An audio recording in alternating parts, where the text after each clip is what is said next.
नमस्कार, मैं डॉक्टर राकेश पाठक। सन 2014 से पहले जब नरेंद्र मोदी प्रधानमंत्री पद के प्रत्याशी घोषित हुए थे, उस वक्त के उनके चुनावी भाषणों में एक कविता बड़े ओज के साथ वे सुनाया करते थे। आज उस कविता को पहले आप सुन लीजिए, फिर मुद्दे की बात करेंगे। वे बड़े ओजस्वी स्वर में कहते थे, सौगंध मुझे इस मिट्टी की, मैं देश नहीं मिटने दूंगा। सौगंध मुझे इस मिट्टी की, मैं देश नहीं झुकने दूंगा। इसके और आगे वे क्या क्या कहते थे इस कविता के माध्यम से, आइए पहले उसे सुन लीजिए, फिर मुद्दे की बात करेंगे। सौगंध मुझे इस मिट्टी की, मैं देश नहीं मिटने दूंगा। सौगंध मुझे इस मिट्टी की, मैं देश नहीं मिटने दूंगा। मैं देश नहीं मिटने दूंगा, मैं देश नहीं झुकने दूंगा। सौगंध मुझे इस मिट्टी की। मेरी धरती मुझसे पूछ रही, मेरी धरती मुझसे पूछ रही, कब मेरा कर्ज चुकाओगे। मेरा अंबर मुझसे पूछ रहा, कब अपना फर्ज निभाओगे। मेरा वचन है भारत मां को, मेरा वचन है भारत मां को, तेरा शीश नहीं झुकने दूंगा। सौगंध मुझे इस मिट्टी की, मैं देश नहीं मिटने दूंगा। मैं देश नहीं मिटने दूंगा, मैं देश नहीं झुकने दूंगा। तो आपने सुना, प्रधानमंत्री जी देश के मिटने, झुकने और बिकने के खिलाफ सीना ठोक कर खड़े थे। ये पहला भाषण था उनका 21 फरवरी 2014, यानी चलते हुए लोकसभा चुनाव में, और उसके बाद वे प्रधानमंत्री बन गए। प्रधानमंत्री बनने के बाद पिछले 5 सालों वाले पहले कार्यकाल में और अब दूसरे कार्यकाल में, यानी 2019 में दूसरी बार चुनाव जीतने के बाद देश की परिसंपत्तियां, जमीन जायदाद, रेलवे, एयरलाइंस, इंश्योरेंस कंपनियां, तमाम सारे पीएसयूज बिकने का सिलसिला लगातार जारी है। और अब एक ऐसा निगम बना दिया गया है भारत सरकार द्वारा, जो आने वाले दिनों में देश भर में सरकार के पास जितनी भी हजारों लाखों एकड़ जमीन है, उसे खुले बाजार में नीलाम करेगी। तो इस निगम के बारे में आपको बताते हैं।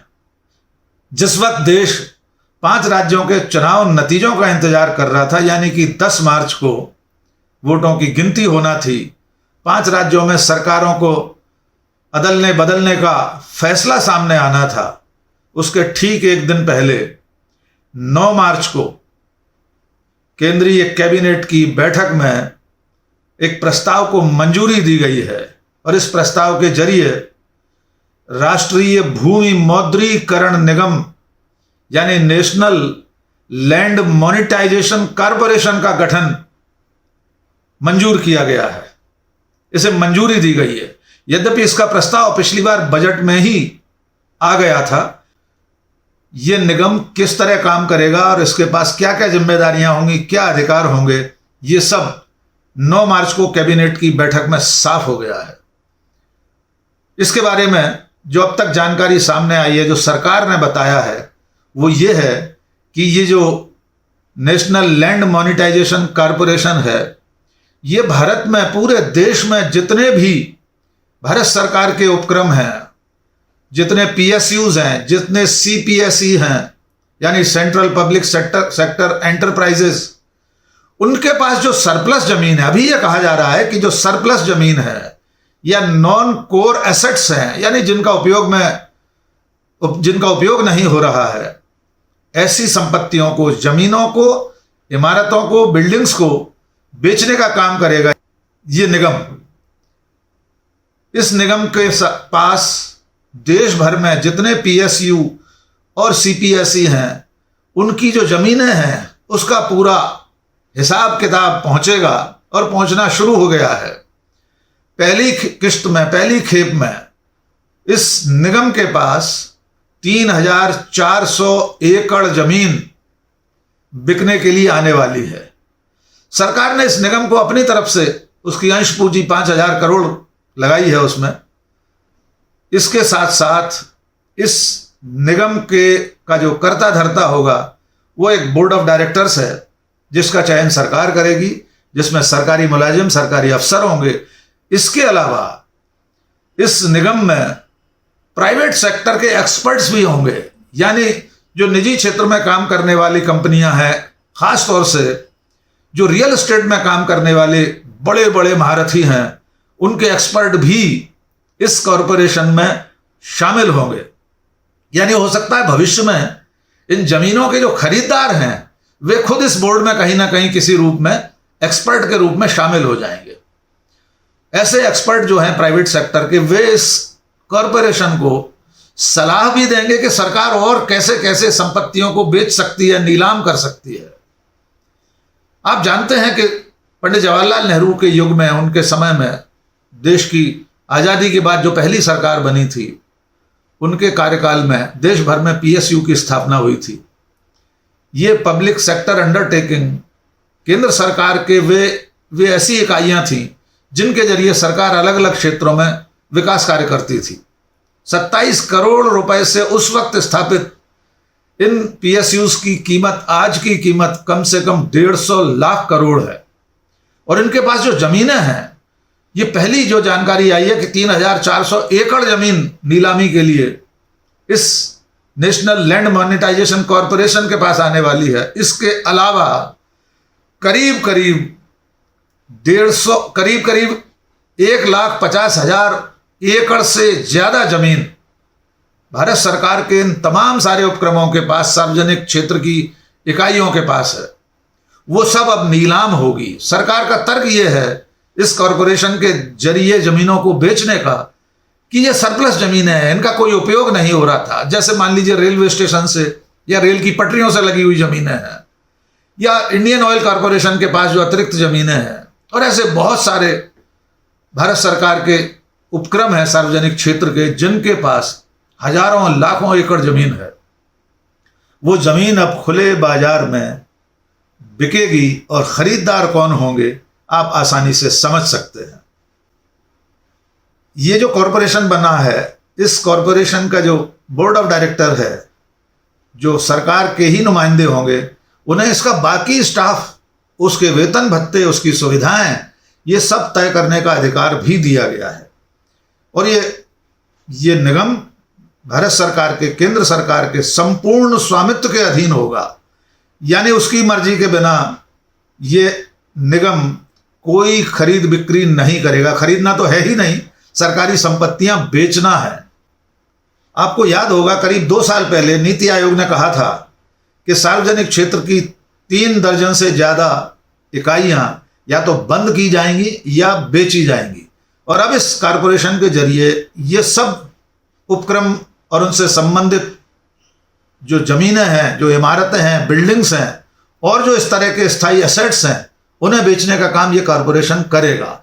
पहली किस्त में सरकार ये कह रही है कि जो उपक्रम बंद होने वाले हैं, जो सार्वजनिक क्षेत्र की इकाइयां बंद होने वाली हैं या जिन्हें बेचा जा रहा है, उनकी जमीनों को बेचने का काम किया जाएगा। आपको यह भी याद होगा कि पिछले 8 सालों में, पहले और अब इस दूसरे कार्यकाल का आधा वक्त करीब करीब गुजर चुका है, उसमें भारत सरकार रेलवे, बीएसएनएल, एमटीएनएल और एयरलाइंस, न जाने कितनी ऐसी सार्वजनिक क्षेत्र की इकाइयां हैं जिन्हें बेचने का काम कर चुकी है। आज की तारीख में भारत सरकार के पास, भारत के पास, देश के पास अपनी कोई एयरलाइंस नहीं है, सरकारी एयरलाइंस नहीं है। एयर इंडिया बिक चुकी है, हम जानते हैं।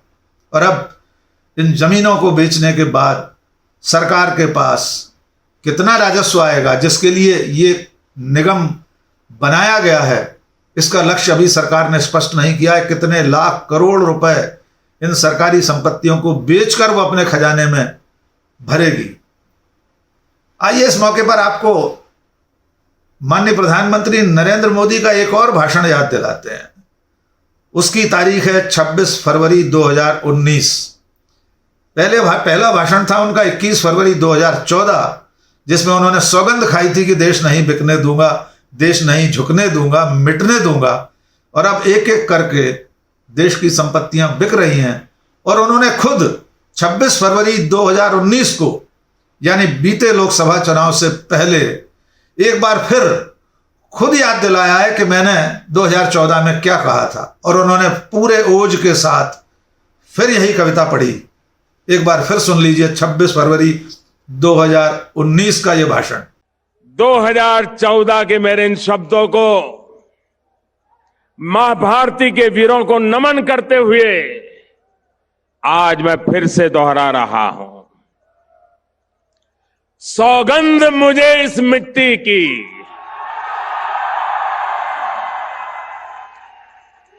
सौगंध मुझे इस मिट्टी की, मैं देश नहीं मिटने दूंगा। मैं देश नहीं रुकने दूंगा। मैं देश नहीं झुकने दूंगा। सौगंध मुझे है मिट्टी की, मैं देश नहीं मिटने दूंगा। तो आपने सुना कि वे अपने उस कॉल पर अब भी कायम हैं कि वे देश नहीं बिकने देंगे। लेकिन देश जिन चीज़ों से बनता है, देश की जो परिसंपत्तियां हैं, जो सार्वजनिक क्षेत्र के उपक्रम हैं, उन सब से देश बनता है। और धीरे धीरे परिवहन से लेकर जमीन जायदाद तक, जीवन से जुड़े हुए बीमा निगमों तक, सब एक एक कर बिक चुके हैं।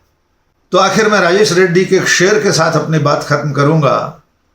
जितनी बटनी थी बट चुकी ये जमीन, जितनी बटनी थी बट चुकी ये जमीन, अब तो बस आसमान बाकी है, अब तो बस आसमान बाकी है।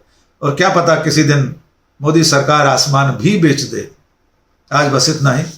बहुत बहुत शुक्रिया। जय हिंद।